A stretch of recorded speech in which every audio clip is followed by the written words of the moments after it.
السلام علیکم ورحمۃ اللہ وبرکاتہ۔ عزیز بچوں، آج ہم دروس اسلام نمبر 7 سے پہلا سبق کتاب العقائد کا کیا اللہ کے بارے میں کوئی شک ہے، یعنی اللہ تعالیٰ کے وجود کے بارے میں ہم پڑھنے جا رہے ہیں۔ اللہ تعالیٰ نے جو ہمیں عقل اور شعور عطا کیا ہے، بغیر کسی رسول اور بغیر کسی پیغمبر کے بتائے ہوئے بھی اگر صاحب عقل آفاق اور انفس میں غور و فکر کرے تو وہ اس نتیجے پہ پہنچے گا کہ ہمارا کوئی نہ کوئی خالق ہے، کوئی نہ کوئی مالک ہے۔ سمجھانا چاہتے ہیں کہ بے شک تم چند سال پہلے معدوم تھے، موجود نہیں تھے۔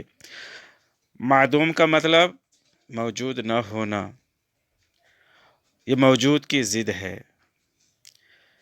پھر تم اپنے باپ کی پشت میں مادہ منویہ کی شکل میں تھے، یعنی ہر شخص اپنے باپ کی پشت میں، پیٹھ میں، پشت کا مطلب پیٹھ، ریڑھ کی ہڈی جس کو بولتے ہیں، تو ہر شخص جو ہے نطفے کی شکل میں، مادہ منویہ کی شکل میں جو ہے اپنے باپ کی پشت میں ہوتا ہے۔ پھر اپنی ماں کے پیٹ میں جنین بن کر رہے، یعنی یہی پشت سے نکل کر ماں کے رحم میں پہنچتا ہے مادہ منویہ نطفہ، تو پھر وہاں استقرار حمل ہوتا ہے۔ کہ پھر تمہاری پیدائش ہوئی اور تم دنیا میں عجیب ترین مخلوق ہو، تو کیسے تم عدم سے وجود میں آ گئے؟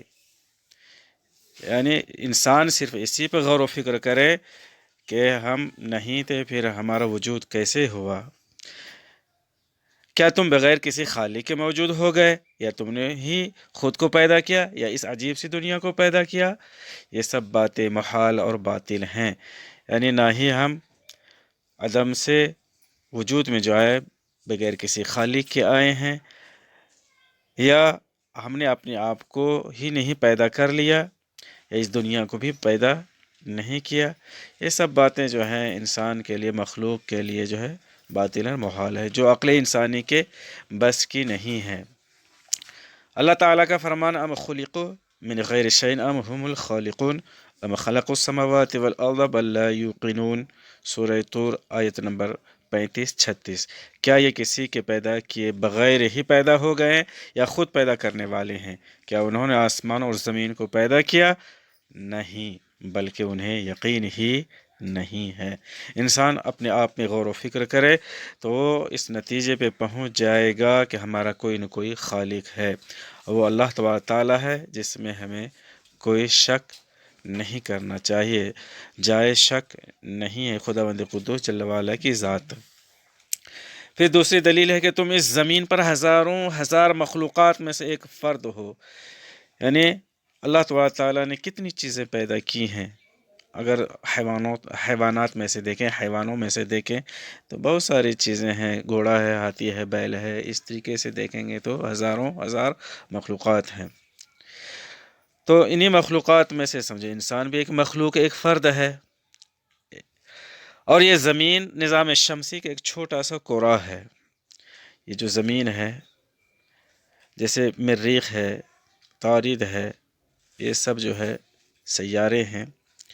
جیسے انگلش میں آپ نے پڑھا ہوگا جیسے جوپیٹر وغیرہ، اس طریقے سے، تو اس طرح یہ زمین بھی، جو ارتھ بھی جو ہے نظام شمسی کا چھوٹا سا کرہ ہے، اور سورج اس کہکشاں میں ہزاروں ہزار ستاروں میں سے ایک ستارہ ہے۔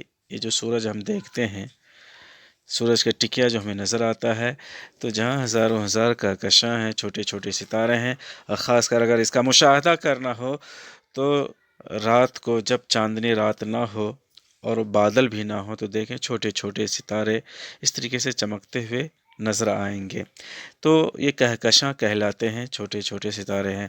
تو یہ سورج بھی ان ہزاروں ہزار ستاروں میں سے ایک ستارہ ہے، اور یہ کہکشاں فضا میں ہزاروں ہزار کہکشاؤں میں سے ایک ہے۔ یہ سورج بھی جو ہے ہزاروں ہزار کہکشاں جو ہیں، لاکھوں ہزاروں، ان میں سے یہ ایک چھوٹا سا کہکشاں ہے، چھوٹا سا ستارہ ہے، جیسا کہ علماء حیات کا کہنا جو فلکیات سے بحث کرتے ہیں اور یہ نجوم سے بحث کرتے ہیں، اس کو علماء حیات کہتے ہیں۔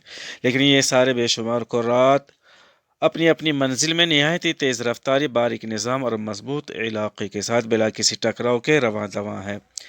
یعنی ہر ستارہ گردش میں ہے، رواں دواں ہے، چل رہا ہے، کوئی کسی سے ٹکرا نہیں رہا ہے۔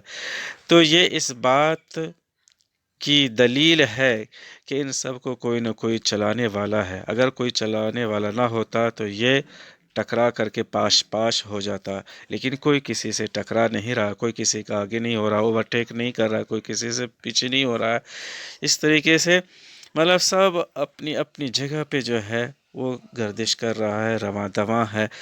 تو آخر وہ کون ہے؟ اس طریقے سے انسان اگر غور و فکر کرے تو وہ اس نتیجے پہ پہنچے گا ان سب کا خالق و مالک اللہ ہے، جس میں شک کی کوئی جا ہی نہیں، جگہ ہی نہیں، شک کرنے کی یہ چیز ہی نہیں ہے۔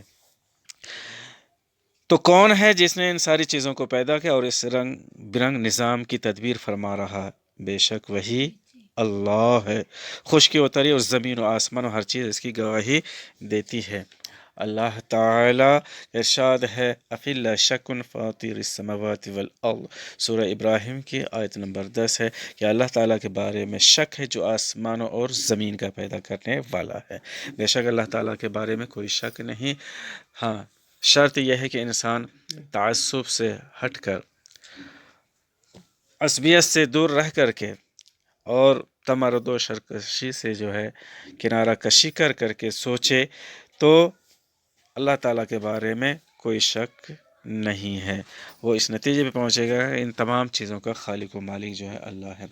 اب معنی دیکھیے ذرا الفاظ کے۔ معدوم کا مطلب ہوتا ہے موجود نہ ہونا، پشت، پیٹھ، مادہ منویہ، نطفہ، اصل مادہ، جنین، شکم کا بچہ، پیٹ کا بچہ، ماں کے پیٹ کا بچہ۔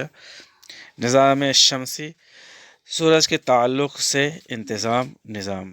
کرہ، گیند، گول چیز۔ کہکشاں، چھوٹے چھوٹے ستارے۔ اب سوالات کو بھی دیکھیں۔ تم کہاں مادہ منویہ کی شکل میں تھے؟ تو ہم مادہ منویہ کی شکل میں اپنے باپ کی پشت میں تھے۔ تم جنین کی شکل میں کہاں تھے؟ تو ماں کے شکم میں، پیٹ میں جنین کی شکل میں تھے۔ بے شمار قرات کہاں اور کس طرح رواں دواں ہیں؟ تو فضا میں بے شمار قرات اپنی اپنی منزل میں نہایت ہی تیز رفتاری، باریک نظام اور مضبوط علاقے کے ساتھ بلا کسی ٹکراؤ کے رواں دواں ہیں۔ ہر چیز کس کی گواہی دے رہی ہے؟ تو ہر چیز گواہی دے رہی ہے کہ بے شک اللہ تعالیٰ ہی ہے جس نے ان تمام چیزوں کو پیدا کیا۔ اب صحیح اور غلط کا جو نشان ہے اس کو دیکھ لیں۔ تم بغیر کسی خالق کے موجود ہو گئے، تو یہ کراس ہے، نہیں، ہم بغیر کسی خالق کے موجود نہیں ہوئے۔ سورج چاند کو نہیں پکڑ سکتا ہے، یہ صحیح ہے۔ زمین نظام شمسی کا ایک چھوٹا سا کرہ ہے، یہ بھی صحیح ہے۔ بے شمار قرات اپنی اپنی منزل میں نہایت سستی سے رواں دواں ہے، غلط ہے۔ تو یہ سبق کا خلاصہ یہ ہے کہ اللہ تبارک تعالیٰ جو ہمارا خالق و مالک ہے اس میں کوئی شک نہیں۔ اگر انسان اپنے بارے میں